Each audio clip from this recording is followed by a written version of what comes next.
Hi, is this Sneha? Hi Sneha, this side Anmol. I just wanted to know if there's any update after my last round of interview. Anmol, right? Give me a minute. Yeah. I'm sorry, Anmol. They have gone ahead with some another candidate here. So we'll definitely get in touch with you for any other opportunity in future. Okay, yeah, that's fine. Okay. Yeah, no worries. Thanks.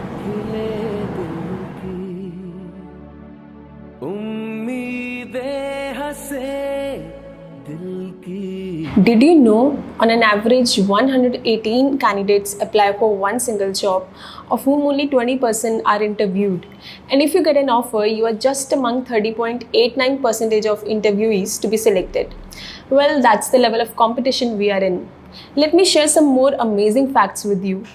A survey by Times Job Study that covered 700 working professionals to understand the common factors that led to the rejection in job interview. And it was found that about 60% of the candidates surveyed attributed their failure towards non-verbal elements. About 40% said they were told by the recruiter that they were rejected because they seemed disinterested in the interview. About 32% said they were rejected because they were late, while 30% said making no eye contact with the recruiter led to the failure. About 25% said they were rejected because they were not dressed properly, and about 10% said that their bad sitting posture made their interview a disaster. Well, some of you must be surprised because you were told that communication is the key, while others must be thinking that subject knowledge matters the most. Well, none of you is incorrect. There are numerous factors that influence your selection or rejection in an interview, but keeping in mind that every interview or interviewer is different from another, we do not need to ace all the factors, but need to crack out a smart way that will never lead to a rejection in a job interview. Well, if that sounds complicated to you, I'll make this journey easy for you through this video. Okay, so let me introduce myself and my channel. So guys, this side Anmol and welcome to your channel Worth It. Guys, this video is the result of a lot of research, interaction with interviewers and surveys on LinkedIn, and my own personal experience from being a timid one to a confident one on an interview seat. So please do not forget to like, share and subscribe to your own channel. So before getting ourselves ready for the interview, it is very important to understand what goes behind the mind of an interviewer. Understanding the psychology of an interviewer helps to build confidence and rephrase the answers. So firstly, interviewers are not looking for a perfect candidate. Most of us are of the purview that giving flawless answers and behaving perfect in interview will get us through it. Well, that's not true. Understand it in this way. If there are two candidates, one is giving the perfect answers while the other one is being real, genuine and lastly good enough, the chances are high that the other one will be selected. You should be aware of that when you think your experience, education and knowledge are not sufficient. The only thing you should do is highlight all the good side of you as a candidate. You do not need to be perfect, just be good enough, because perfection is the enemy of the good. Secondly, they do not know what they want from you. Not every interviewer is a pro. According to a research from Hyper Recruitment Solutions, 47% of the hiring managers had received no training on what questions they should ask in the interviews. So you have to lead a path for them, that is to help them find yourself. The companies often don't know what they are looking for or what qualifications they need, etc. For example, the company might have an idea that they need someone good with data analysis, but it does not guarantee they know which skills they need, what tools will be used for data analysis and so on. You know how you struggle when they ask you where do you see yourself in 5 years. Not having a clear idea about the candidate they want shows they struggle with that question too. It will be easier for you to have a two-way conversation with the interviewer when you understand that it's not necessary that they are trying to find the holes in your knowledge. No.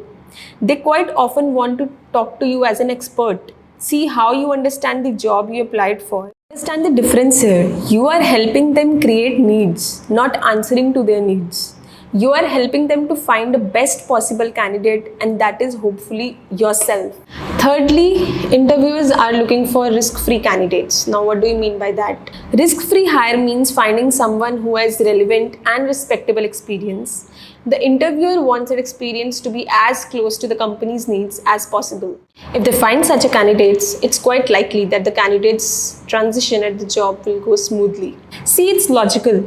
If you are dealing with the situations you have dealt with before, chances you learn something and you know how to tackle these situations better. They are also looking for someone who has a good track of contributing positively to the working environment. Someone pleasant to work with, someone who does not take credit for somebody else's achievement, who does not crack under pressure, and someone who does not play a game when the going gets tough. Of course, they are looking for someone who will be happy with the company, who wants to contribute for as long as possible. They will hesitate to invest their time and money in you if they see you are not interested to stay longer with them. The last point will surprise you. Employers want to like you as a person. Since they already think you have the skills and they want to hire you, what are the most employers looking for in an interview? Frankly, they want to know if they like you and if you're going to fit in with the team. Once they hire you, you become someone they will have to see and speak to every day at work. They often end up spending more time with you than they do with their family. So likability really matters. This is why coming up with cliched answers to standard questions won't work. If you say that your biggest flaw is you are a perfectionist workaholic, the interviewer will not learn anything about the real you. Maybe he'll annoyed by your lack of sincerity. Be personable, talk in a friendly conversational manner rather than just quoting the rehearsed answers. Try to build a rapport with the interviewer. So this was all about understanding the psychology and playing smart. Now I will take you through some basic steps and basic mandatory tips to follow, be it any interview you go. Firstly and most importantly, research well. If you're well researched, your knowledge will not only show off your preparation but also enable you to communicate on a deeper level. But what all can you research about? First, research about the organization. Apart from the culture, history, and achievements of the organization, identify unique points about the company. For example, if asked why you want to join Mother Dairy as a company, one of the answers can be, apart from being the first company to organize fruits and vegetable business in India, it is committed towards the welfare of its farmers and producers. Because Mother Dairy plows a significant portion from its income back into value chain to maintain and support its system. Isn't it impressive to say that? Well, yes. Not only it shows you are well researched, but also it differentiates you among others. The second most important point is research well about the interviewer. Take a look at the LinkedIn profile, their experience, and the post they have shared. The first and the foremost point is read the job description. This surprisingly can actually help you. This will help you know your role in detail, expectation from the company, and what sort of skill set they require. If anything is unclear, that's a great fodder for questions to ask at the end of the interview. The second most important point is practice, practice, and practice. Don't blindly repeat, recite, or rehearse the same answers.